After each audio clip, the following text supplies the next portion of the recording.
You're going to hear an audio tape of Grandma Iole Banker, Grandma Iole Martinat, and I'm going to show you photos of the family. There she is on the left, wearing that pretty colorful dress that she wore when to her 50th wedding anniversary in Napa Valley. Here's my mom, Yolanda Lonnie. There's the rest of us.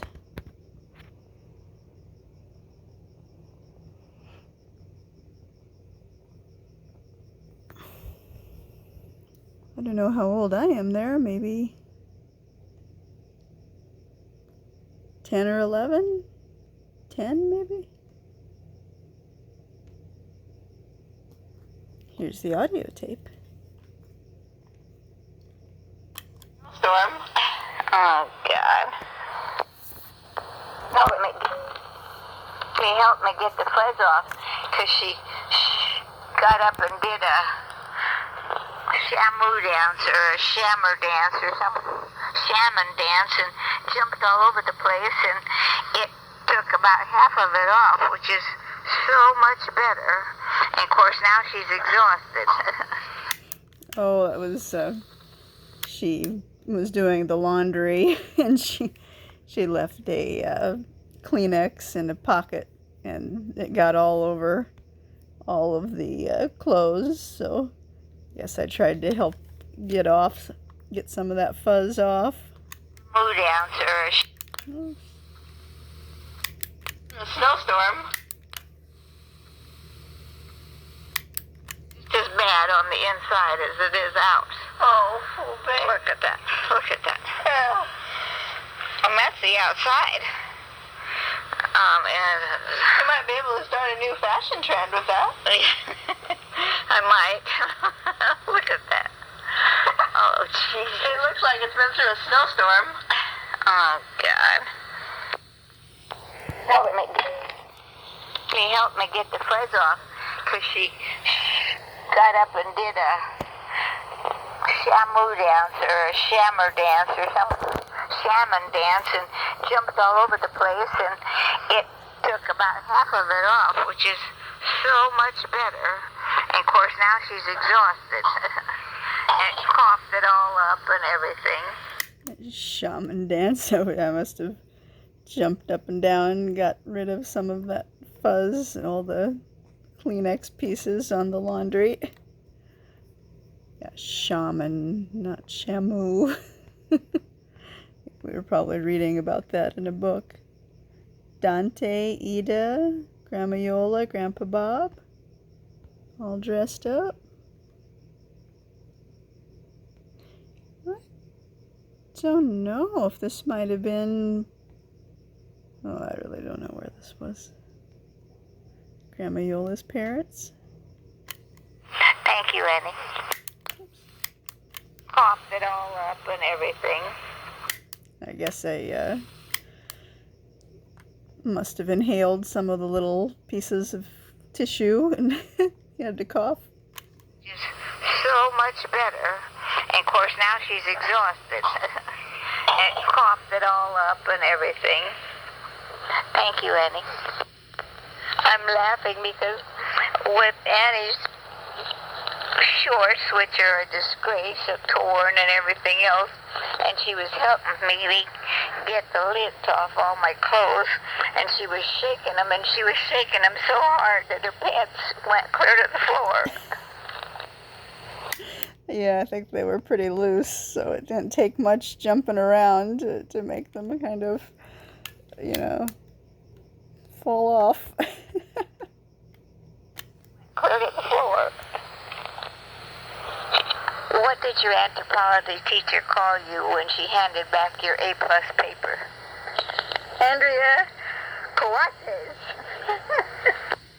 She's a South American Indian professor, so she probably thought that's what you were. Yeah, people get my last name wrong sometimes because, you know, you think Coates, it's just Coats, but with the ES. Maybe there is some similar name called Coates. I don't know. I didn't get that too often, but once in a while. People get a little confused by the spelling of it. There's Dante. Grandma Iole had that same shape of his face more than Ida.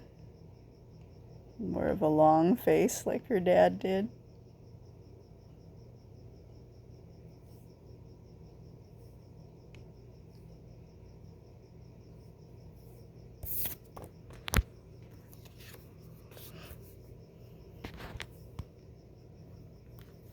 That's Ida by, what is that? The avocado tree, I think. Yeah, probably at 35, where they lived. And then her rose bushes kind of on the right there in front, in the lower right-hand corner. That's what you were. I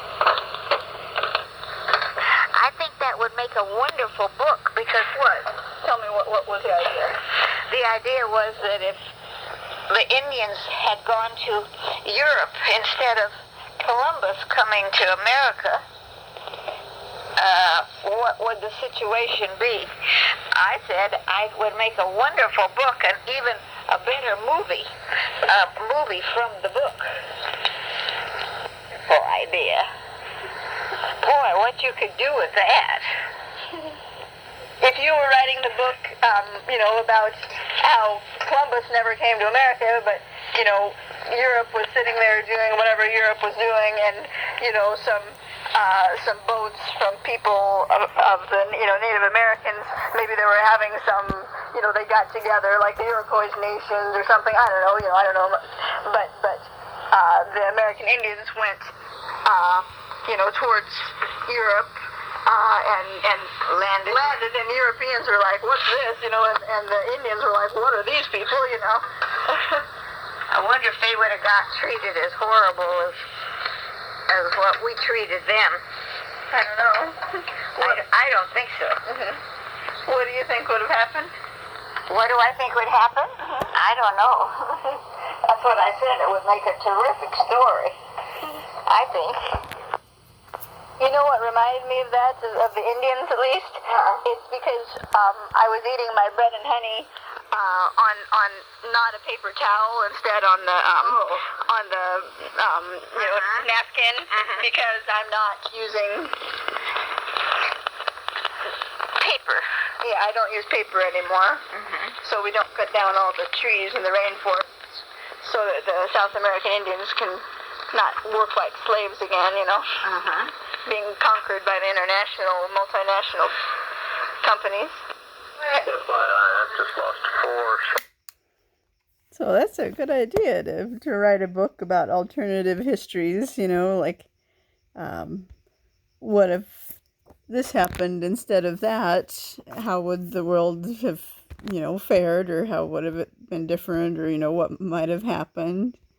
That would be kind of interesting to, there's so many similar storylines that have been made, always boy meets girl, boy, has trouble getting girl, and then finally boy gets girl, and, just for a different storyline.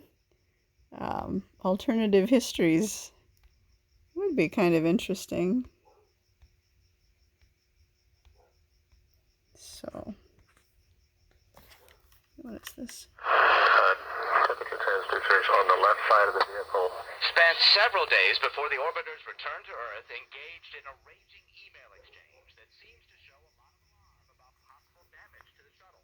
Specifically, whether pieces of foam that fell off the shuttle's external fuel tank 82 seconds after launch caused serious damage to Columbia's heat-shielded piles. On January 28th, landing gear expert Bob Doherty, based at NASA's Langley Research Center in Virginia, who sparked the colloquy, asked a Houston-based colleague, any more activity day on the pile damage, or are people just relegated to crossing their fingers and hoping for the best? 3 days later, January 31st, landing day eve, flight controller Jeff Kling offers his take on possible damage to the wheel well area and whether it might force the crew to bail out or ditch the spacecraft. If there was hot plasma sneaking into the wheel wells, he writes, increases in our landing gear temperatures and likely our tire pressures. So yeah, I know my dad worked on, this would be Eugene Arthur Coates. He worked on a space shuttle, for one of the space shuttles. I forget exactly which one, and I think he did work, I'm sure he worked on the tiles, something to do with the tiles. So I'm not sure if he worked on the space shuttle that, had the problem with the tiles, or if he worked on a different space shuttle, but I think maybe there was a problem with the tiles. Our recommendation in that case is going to be set up for a bailout, assuming the wing doesn't burn off before we can get the crew out. Kling held a teleconference with reporters after NASA released this batch of seemingly prophetic emails. He says the entire team had complete faith in the analysis done by Boeing engineers that concluded the foam did not inflict a fatal blow. There were mid-level managers in there. It did not go up to any upper level area because, again, it was more of an exercise within our group to talk about these things. And it's on entry day, things are very busy. When we know that we have a good vehicle and we're going to go do a normal entry, we don't send these things around to cause distractions. It just was within our group. Kling says he and his team had no concerns about the health of the vehicle when he sat down at the console on February 1st.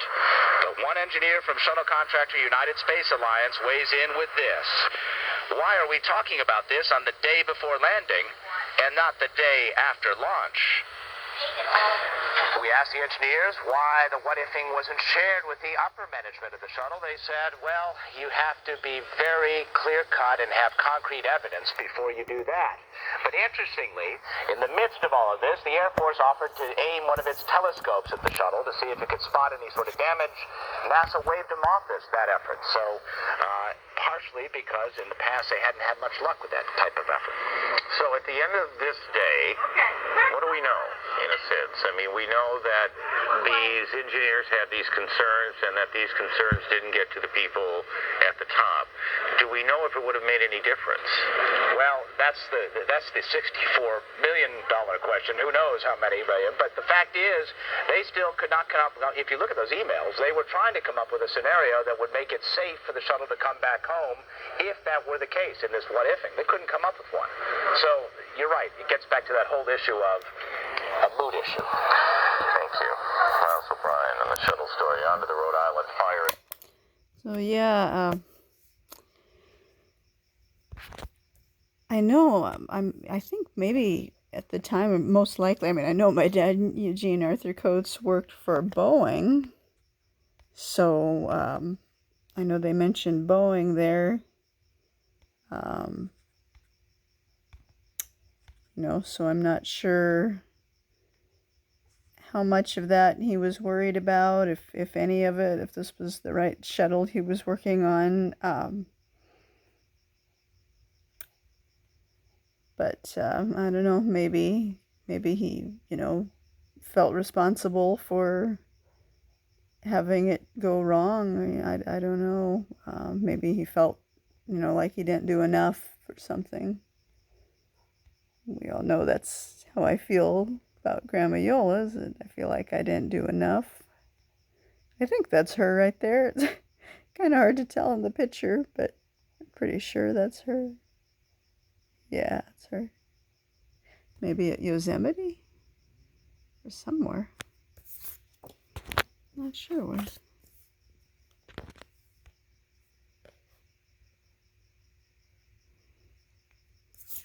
I'm not sure where this one was taken either.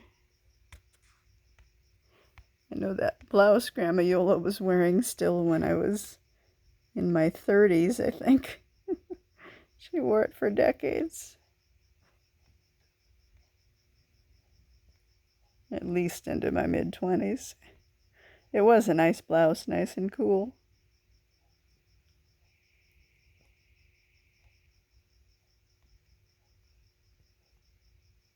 I like the way we're holding hands there.